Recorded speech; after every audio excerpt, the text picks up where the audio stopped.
Hi guys, I'm here with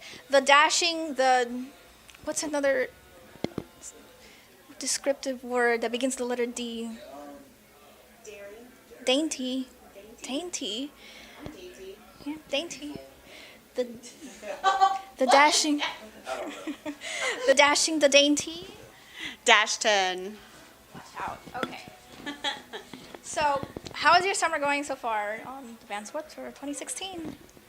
The summer's going great so far. I mean, what are we on day 8 or something? Something like that, yeah. And this year they started it really hot. So we started in Texas and we did New Orleans and coming down into Florida. So it's definitely been kind of started out hotter than it did last year.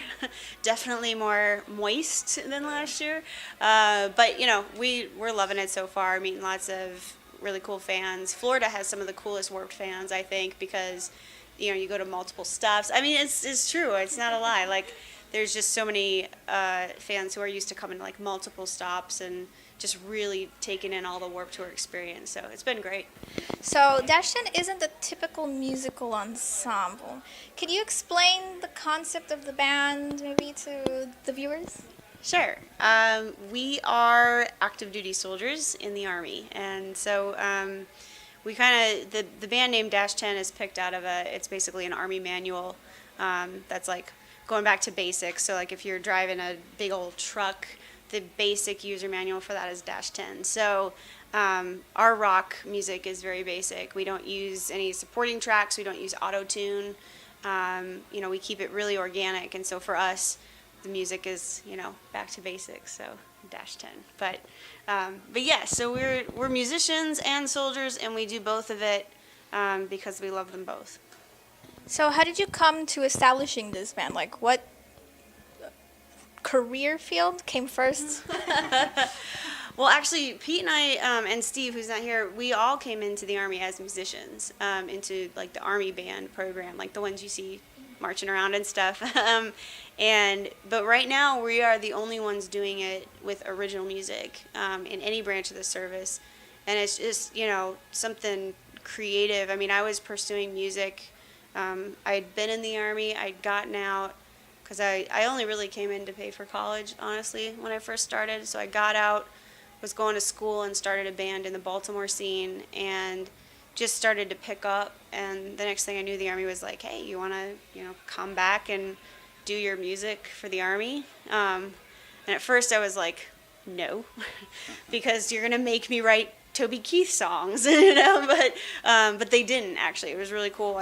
They really embraced the music that I was already putting together. And so last year or so, I mean, Pete and Steve had both kind of played as support musicians when I was a solo artist.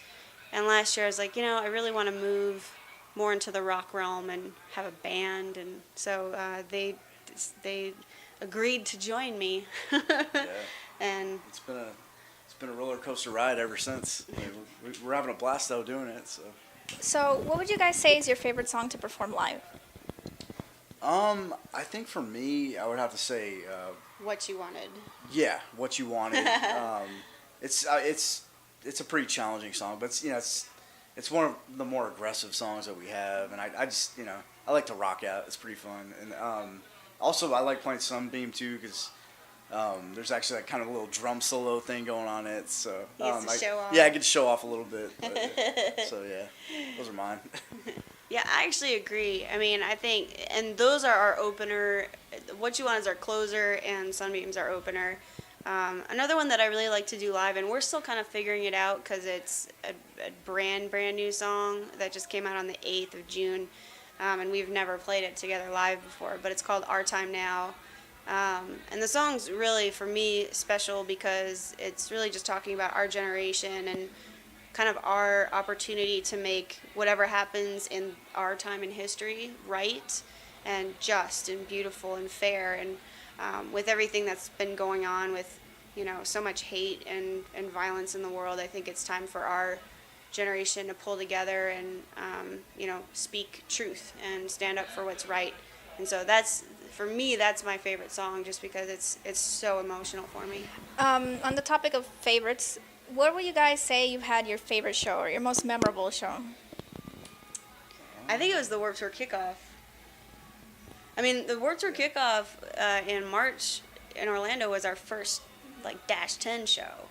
So, you know, and I'm actually a student of Full Sail online. I'm doing a marketing degree because that ties in with having your own band so well, you know.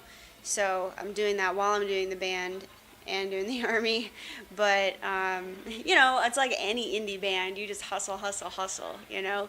But it was cool for us because, you know, nobody really knows who we are. And here we were playing for 2,000 people all of a sudden. And we got a lot of really great feedback from people viewing it online. And we were really able to see what the reaction was to the music before anybody was loyal to us because they loved the band already, you know. So I think that was probably one of our coolest shows. It's hard for me to answer that because, I mean, every show is kind of unique in its own way. And, you know, there's certain aspects of the show that you always kind of remember. I mean, we just did a gig in Vinoy Park. Was it St. Petersburg? Yeah, and I mean, just that was a great show, but just the venue itself was awesome. I mean, you know, as we're on stage, we're overlooking the water, and you know, you can see dolphins coming up and all that. So that was really cool. That's cool. It's distracting. Yeah. Because like you're in the middle of a song, you're like, oh my God, dolphins! Yeah. But it was really cool nonetheless. Yeah. What would you guys say are your biggest musical influences?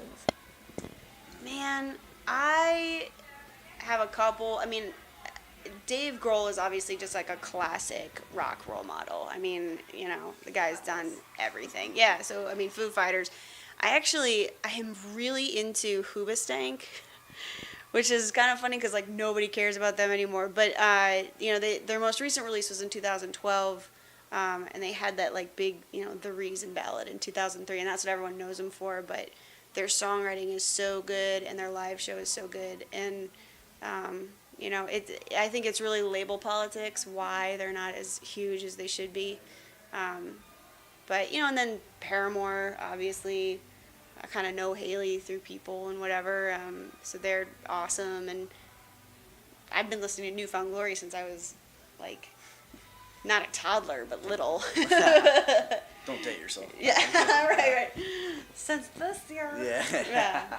He's got more of an eclectic back. Like, I like stuff that sounds like what we play, but he's got all kinds of crazy. Yeah, I mean, you know, I kind of grew up listening to, like, all the early 90s grunge music, like, you know, Dave Grohl, Nirvana, Pearl Jam, all that, Soundgarden, and I listened to Tool coming up, and, and then, you know, high school was, like, Blink-182, and NoFX and stuff like that, Deftones, even hip hop stuff, you know, like I'm digging. He's like a huge Drake fan. Yeah, I'm digging the new Drake album right now. It's kind of all over the map with me. You gonna do any Drake covers on the tour? I don't think so. You could probably cover it. I don't know if I could. Okay, if you could tour with anyone, dead or alive, I don't know, maybe Drake. Who would it be? Oh man. Wow. I mean, I would say the Foo Fighters, except they're a little older than us, and like their fans are a little older, so they might not like us as much. I mean, I would tour with Paramore in a second, just because, I mean, even just the whole Hayley Williams camp, like her whole family, and like I know her mom and her grandparents and sisters and stuff, and like they are just super good people. They treat everyone really well, and even though, you know, whether you love the band or not, like, they are very respectful and try to throw a bone to people who aren't at their level of success. And, you know, whatever fan of music you are, I think being on tour with people who treat other people well, and with love, and, you know, I think I would want to tour with them for that reason.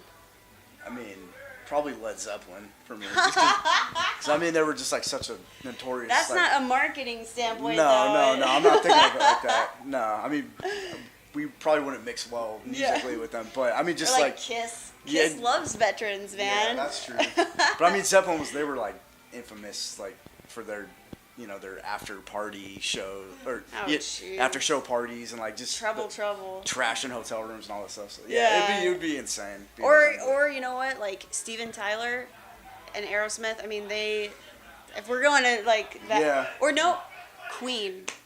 Because Freddie Mercury, OMG, like please just let me bask in you. for a tour. Like, we won't even perform. I'll just sit there and watch you. No, I mean, you know, obviously, bless his soul, but like that, yeah, there's just so many great people we've lost in the industry lately and in the last 10 years even. So, yeah, there's a lot of options. Sorry, can't just give you one. It's good. Okay, can we do a short little game? Yeah. Maybe? Okay. This is a word association game. I'm going to tell you a word, and you're going to tell me which one of your bandmates you think of when you hear the word. Yeah? Okay, so the first one, hungry. TJ, who's not in our band, but he's our tour manager. Yeah, that's right. Like we get him Snickers that say ornery on it because like when his blood sugar gets low, he's just not there's no reasonable person left in the room. Like, it's crazy. Awkward. Me. Really? You got to own it. Yeah. Me or you? I don't know. I mean, I'm awkward except that I like totally embrace that I'm awkward. Yeah. He's still getting. I'm trying to play it off. Yeah, he's still like, I'm cool. Yeah. So we're different kinds of awkward. Yeah. Charming. Steve. Yeah. He's definitely. he's GQ for sure, and I wish he were here because he could. But like, he's got this look every time we do portraits, man. Like, Pete's just like, and I'm like trying to be all serious, and then Steve's got this like GQ look, and he's like, and all the girls love him. So yeah. Lazy. Probably me. Yeah, I was gonna say me.